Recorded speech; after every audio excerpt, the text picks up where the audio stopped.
Hello students, in this lecture we can discuss about the chapter heredity and evolution. तो heredity और evolution, इससे पहले जो हम लोग चैप्टर पढ़े वो लाइफ प्रोसेस पढ़े। लाइफ प्रोसेस में एनर्जी बना, इसके बाद हम लोग कंट्रोल कोऑर्डिनेशन पढ़े। कंट्रोल कोऑर्डिनेशन में क्या हो गया कि हम लोग उसका यूटिलाइजेशन किए। अब बात करते हैं कि उसके बाद पढ़े रिप्रोडक्शन। रिप्रोडक्शन ऐसा ब्रांच ऑफ बायोलॉजी था जो क्या किया था कि पेरेंट्स से ऑफस्प्रिंग को प्रोड्यूस किया था। अब बात करते हैं कि रिप्रोडक्शन के बाद कहने का मतलब है कि मेल गैमेट और फीमेल गैमेट फ्यूज किया होगा और एक ऑफस्प्रिंग बनाया होगा, और उस ऑफस्प्रिंग में क्या हुआ होगा, ट्रांसफर ऑफ कैरेक्टर हुआ होगा पापा और मम्मी से।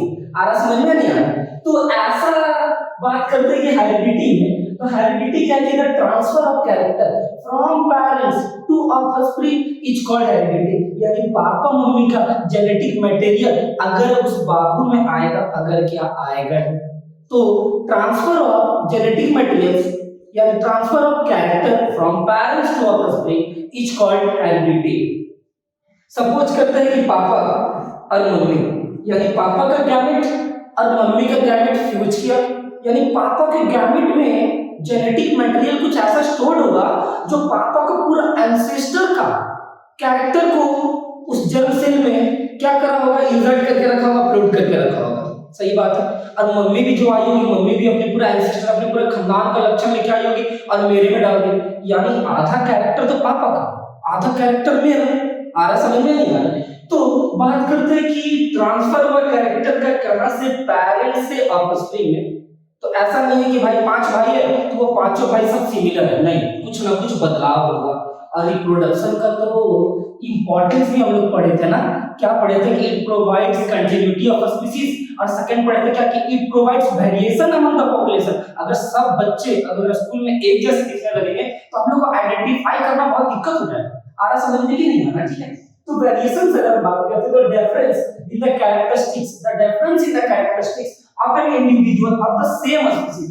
एक ही प्रजाति में कुछ ना कुछ अंतर होता है, सच बात है। हाइट का अंतर, कलर का अंतर, ठीक है, फिर शेप ऑफ हेयर का अंतर हो। बहुत कोई के बच्चे का क्या होता है कि जो बाल का जो शेप होता है वो स्ट्रेट होता है, बहुत कोई का कर्ली होता है, बहुत कोई का आईज का कलर चेंज होता है दोस्त। आईज का कलर दैट मींस ब्लैक हो, ब्लू हो, येलो हो और कुछ नहीं, ठीक है।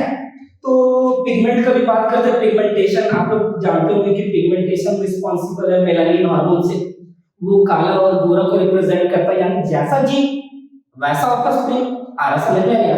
तो कहने का क्या मतलब है कि डीएनए, मैंने की में लिखा भी है कि DNA is known as genetic material. हां, जेनेटिक मटेरियल है क्योंकि डीएनए पापा के और मम्मी के जर्म सेल में प्रेजेंट होता है और उससे कॉपी होता है। The branch of science which deals with the inheritance and variations। अब बात करते हैं इनहेरिटेंस को, हम लोग समझ गए। इनहेरिटेंस का मतलब होता है transfer of character from parents to offspring, और जैसे ट्रांसफर होगा कैरेक्टर तो बदलाव तो फिक्स है भाई। Everything is possible in our life. अगर हम मेहनत करेंगे ना भाई, अगर हम मेहनत करेंगे ना तो कोई भी चीज को अचीव कर सकते हैं। बस आप लोग एक इंग्लिश में कोट सुने होंगे, हम भी लगता है कि बहुत पहले सुने। तो उस कोर्स में हम लोग पढ़े थे ना, जब हम लोग स्कूल में पढ़ा करते थे ना, तो एक कोर्स था जो सर हम लोग को बताए थे कि if you born poor it's not your fault, if you die poor it's your fault. That means क्या, अगर हम गरीब पैदा लेंगे ये मेरा फॉल्ट नहीं है, ये मेरा जेनेटिक मटेरियल का फॉल्ट है। लेकिन जब हम गरीबी में मर जाएंगे ना तो ये मेरा फॉल्ट होगा क्योंकि हम कुछ वेरिएशन नहीं कर पाए। आ रहा समझ में नहीं आ रहा? कोई दिक्कत? तो कहने का मतलब कि the branch of science which deals with the inheritance यानी ट्रांसफर ऑफ कैरेक्टर, और कैरेक्टर जैसे ट्रांसफर होगा तो बदलाव तो फिक्स है। आगे समझ में? तो सबसे पहले हम लोग फादर ऑफ जेनेटिक्स हम लोग जीजे मेंडल को भी बोलते हैं, ठीक है। मेंडल साहब का कहानी बहुत बहुत अजीब है। कहने का मतलब क्या है ना दोस्त कि हम लोग पता है कि जब अगर कोई जिंदा रहता है तो उसको इतना इंपॉर्टेंस नहीं देते, लेकिन जब मर जाता है तो भाई हाँ बहुत अच्छा था, ना बहुत अच्छा था, ठीक है। तो वही साथ हुआ, वही चीज हुआ भाई मेंडल साहब के साथ भी कि बेचारे ये एक्सपेरिमेंट किए, इनका एक्सपेरिमेंट को वैल्यू नहीं दिया गया। जब ये मर गए तब इनके बाद डार्विन उठाया इनका थ्योरी को, बोला हाँ सही बोले थे मेंडल साहब जो थे ना, वो सही बोले थे। तो मेंडल साहब जो थे वो मेंडल साहब को भाई जिंदगी जब वो जिंदा थे ना तब उनको उतना प्रेफर नहीं किया गया, उनका एक्सपेरिमेंट के प्रेफर नहीं किया गया, लेकिन जब वो मर गए तो फिर डार्विन उनका थ्योरी को उठाया और बोला कि नहीं, मेंडल साहब सही में कुछ करके गए हम लोग के लिए, जेनेटिक्स के बारे में आइडेंटिफाई करके उसका बदलाव वेरिएशंस के बारे में आइडेंटिफाई करके गए। पता है आपको मेंडल जो रिसर्च किया था ना पहले पाइजम सैटिवम पी, आप लोग सुने होंगे पी मटर छीमी जिसको हम लोग बोलते हैं, पाइजम सैटिवम पे क्या किया, रिसर्च करके गया। तो सोचिएगा कि आजकल हम लोग क्या करते हैं कि अपना आधा तो लाइफ स्पैन हम लोग क्या कर देते हैं ना, इसके बाजू में बर्बाद कर देते हैं। लेकिन मेंडल अपना 7 इयर्स, मेंडल अपना 7 इयर्स पी प्लांट को दिया। तो कहने का मतलब था कि क्वेश्चन आता है कि हमें समझ में नहीं आ रहा कि why Mendel choose a P plant. Mendel P plant को क्यों चुना? क्या पी उसका फेवरेट था क्या? ऐसा तो नहीं हो सकता है। तो एक मेंडल एक्सपेरिमेंट किया, तो एक सेलेक्टेड अ पी प्लांट जिसको हम लोग पाइजम सैटिवम बोलते हैं। तो सबसे बड़ा बात है कि मेंडल सोचा कि पी जो है ना वो एनुअल प्लांट है। ठीक है भाई, एनुअल प्लांट है, कोई बात नहीं। मेंडल ये भी सोचा कि वो परफेक्ट बाइसेक्सुअल प्लांट है, मेल और फीमेल दोनों प्रेजेंट होता है, इजीली अवेलेबल है पी, लार्ज एरिया में लार्ज क्वांटिटी में सीड का प्रोडक्शन होगा जो आगे फर्दर यूज के लिए रखा जाएगा। ये सेल्फ पॉलिनेशन भी कर सकता है और क्रॉस पॉलिनेशन भी कर सकता है। तो मैंने कुछ सोच समझ के ये काम किया, लेकिन कहने का मतलब था यहाँ पे कि टाइप्स ऑफ कैरेक्टर। तो मेंडल ये भी ऑब्जर्व करके हम लोग को बताया कि फेनोटाइपिक कैरेक्टर और जीनोटाइपिक कैरेक्टर। फेनोटाइपिक का मतलब होता है कि फिजिकल कैरेक्टर को रिप्रेजेंट करता है, और जीनोटाइपिक का मतलब होता है कि जेनेटिक कैरेक्टर को रिप्रेजेंट करता है। फिजिकल कैरेक्टर हम लोग देख के पहचानेंगे कि प्लांट कैसा है, प्लांट का फ्लावर कैसा है, प्लांट का शेप कैसा है, ठीक है, फ्लावर का कलर कैसा है, पोड का कलर कैसा है। और जीनोटाइप का मतलब होता है जेनेटिक बिहेवियर कि उसमें हार्मोनल कंपोजिशन कैसे है। ठीक है, आज समझ में यहाँ तक तो हमको लगता है कि आ ही गया होगा। अब हम लोग बात करते हैं कि मेंडल खोजा क्यों, ये समझ में नहीं आया।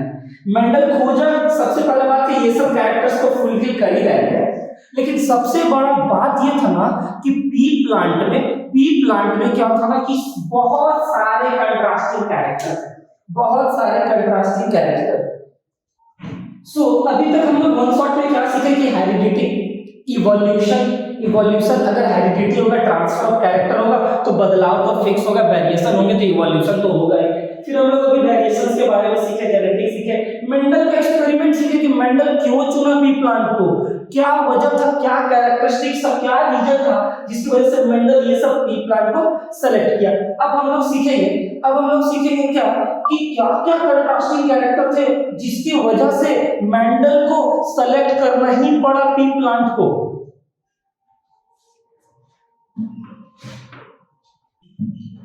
अब the seven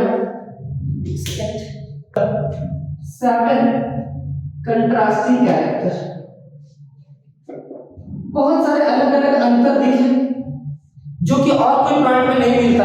may be Mendel को लगा, हमको भी तो वही लगता है क्योंकि हम I always support Mendel's theory. So first of all seed का शेप, तो बहुत सारे जो पी प्लांट होता है, पी होता है उसका शेप सर्कुलर होता है यानी राउंड होता है और बहुत फिगर रिंकल्ड होता है। पहला तो मेन डिफरेंस दिखा मेंडल को कि सीड का शेप, सीड का कलर या तो ग्रीन और या तो येलो, ठीक है, फ्लावर का कलर या तो व्हाइट या तो वायलेट। अब बात करते हैं फ्लावर का पोजीशन, या तो एक्सिस में या तो एक्सियल या तो टर्मिनल। अब बात करते हैं स्टैम का हाइट, या तो टॉल और या तो ड्वार्फ। अब पूरा जेनेटिक्स तो यहीं से। अब सिंपल से कहने का मतलब हम लोग क्या कर लिए, सीड का शेप पढ़ लिए। अब पॉड का कलर या तो ग्रीन, पॉड में तो छिलका होता है, या तो येलो। अब पॉड का शेप या तो कंस्ट्रिक्टेड या तो रेगुलर।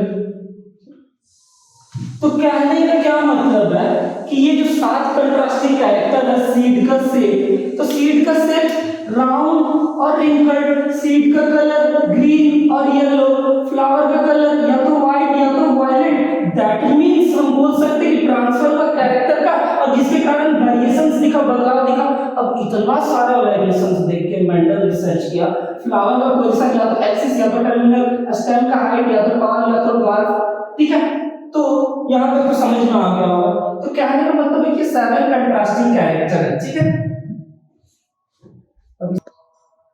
अब नेक्स्ट वीडियो में मैं आगे कंटिन्यू करूंगा। अभी तक मैंने क्या क्या सीखा, जेनेटिक्स सीखा, इवोल्यूशन सीखा, हेरिडिटी सीखा, वेरिएशन सीखा, मेंडल्स के बारे में कुछ कुछ पढ़ा, उसके बाद मेंडल का ऑब्जर्वेशन पढ़ा, मेंडल के बारे में हम लोग क्या किए, कितना कंट्रास्टिंग कैरेक्टर, कैसे कैसे मेंडल क्या खोजे। तो मेंडल के इतना सारे कंट्रास्टिंग कैरेक्टर, सीड का कलर, सीड का शेप, फ्लावर का कलर, फ्लावर का पोजीशन, स्टेम का हाइट, पोट का कलर, यानी लॉट ऑफ वेरिएशंस अभी हम लोग डिस्कस किए। अब हम लोग आगे मिलते हैं नेक्स्ट वीडियो में।